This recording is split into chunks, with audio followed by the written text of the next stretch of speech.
स्वामी प्रसाद मौर्य ने मंत्री पद से इस्तीफा देते हुए समाजवादी पार्टी की सदस्यता ग्रहण की थी। वहीं एक और दिलचस्प मोड़ उस वक्त आया जब उनकी सीट कही जाने वाली पडरौना विधानसभा से बदलकर फाजिल नगर विधानसभा कर दिया गया। यह महत्वपूर्ण है इसलिए क्योंकि पडरौना से स्वामी प्रसाद मौर्य 3 बार विधायक बन चुके हैं और जनता में एक लोकप्रिय चेहरा भी हैं।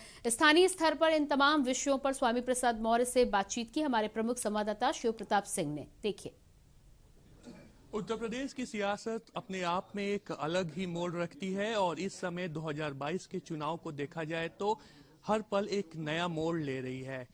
हमारे साथ इस विषय पे बात करने के लिए खुद स्वामी प्रसाद मौर्य हैं। सर, विशेष रूप से उत्तर प्रदेश की सियासत कहा जाए तो आपको एक वीआईपी सीट जो कि आपकी रही है, विशेष सीट रही है, आप वहां से चर्चित चेहरा रहे हैं। पडरौना से फाजिल नगर का आखिरकार रास्ता क्यों तय किया गया? देखिए, दोनों वीआईपी सीट है। एक दो महापुरुषों की धरती रही है। कुशीनगर पडरौना भगवान बुद्ध की कर्मस्थली रही है। फाजिल नगर पावा भगवान महावीर जैन की धरती रही है। तो दोनों महान शक्तियों का केंद्र रहा है, इसलिए हम फाजिल नगर को वीआईपी मानते हैं, पडरौना को भी वीआईपी मानते हैं। और वैसे भी मैं जिस भी विधानसभा में लड़ूंगा वो अपने आप वीआईपी सीट हो जाएगी। और साथ ही साथ मैं फाजिल नगर में प्रत्याशी बना करके समाजवादी पार्टी के राष्ट्रीय अध्यक्ष अखिलेश यादव जी ने जो फाजिल नगर विधानसभा और फाजिल नगर की जनता का सेवा करने का अवसर दिया है, इसके लिए मैं उन्हें बधाई देता हूं। और साथ ही साथ पडरौना विधानसभा, जहां की जनता ने अपना अकूत स्नेह प्यार आशीर्वाद देकर लगातार मुझे 3 बार विधायक बनाया, मैं उनको भी बहुत बधाई देता हूं।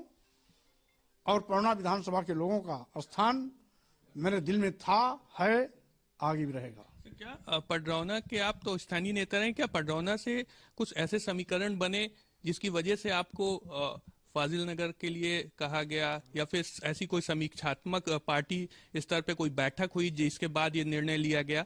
अब राष्ट्रीय अध्यक्ष जी ने उस जिले के लोगों से बात करके जो आपस में तय किया होगा, समझा होगा, उस निर्णय को सुनाया होगा। और जो भी निर्णय आया है मैं उसका स्वागत करता हूं। पडरौना से लड़ाते तो उसका भी स्वागत, फाजिल नगर से लड़ा रहे हैं तो उसका भी स्वागत। तो ये विषय इसलिए क्योंकि आरपीएन सिंह आ गए। अब आरपीएन सिंह तो कहीं प्रत्याशी है नहीं और आगे भी नहीं रहेंगे। मैं जानता हूं वो कितना डरपोक आदमी है, कभी चुनावी मैदान में नहीं आएगा। उत्तर प्रदेश में ये जो नई प्रथा चल रही है, घेरने वाली प्रथा, क्योंकि पहले तो ये होता था कई सीटें ऐसी मानी जाती थी जहां से राजनीतिक दल उन सीटों को छोड़ दिया जाता था रेस्पेक्ट के तौर पे, लेकिन अब देखा जा रहा है जहां बड़े लीडर हैं उनके सामने दूसरा वर्चस्व पाने के लिए दूसरे लीडर को खड़ा कर दिया जाए। ये कैसे आप देखते हैं? नहीं, कभी कभी कुछ नेता ऐसे होते हैं जिनका सभी सम्मान करते हैं और आवश्यकता अनुसार उनके खिलाफ प्रत्याशी नहीं भी दिए जाते हैं, जैसा कि समाजवादी पार्टी के राष्ट्रीय अध्यक्ष श्री अखिलेश यादव के खिलाफ कराल में कांग्रेस ने कोई प्रत्याशी नहीं दिया। इसके लिए मैं कांग्रेस की राष्ट्रीय अध्यक्ष सोनिया गांधी जी को बहुत बधाई देता हूं। और ये निर्णय लेकर के सोनिया गांधी जी ने अपना बड़प्पना दिखाया है, साथ ही साथ स्वस्थ परंपरा का एक संदेश दिया है। तो सर, बघेल जी को आप क्या कहना चाहेंगे? अब बघेल जी के इसमें दोष क्या है?